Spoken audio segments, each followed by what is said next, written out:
Okay, Ghadir Khumm has already happened. Okay, and Hassan was a child at the time. But did Hassan know about Ghadir Khumm? Absolutely. Hassan knew, right? And by that virtue, if Hassan radiallahu an knew that Ghadir Khumm represents a reality, that his father should have been the successor of Rasulullah sallallahu alaihi wasallam, but that didn't happen, right? So Hassan knew that. And then Hassan also knows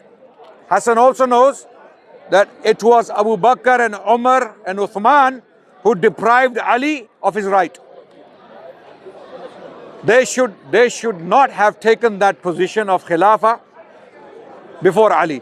Because in Ghadir Khumm, the Shia story is, Man kuntu mawlahu, fahada aliyun mawlah, Allahumma wali man walah, wa adi man adah. Very clear.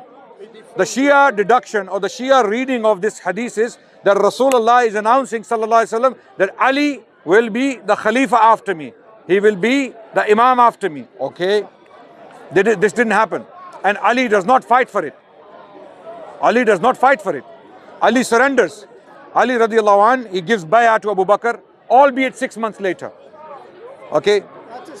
Yeah, I'm coming. Yeah. And then Ali not only gives bay'ah to Umar, works with Umar.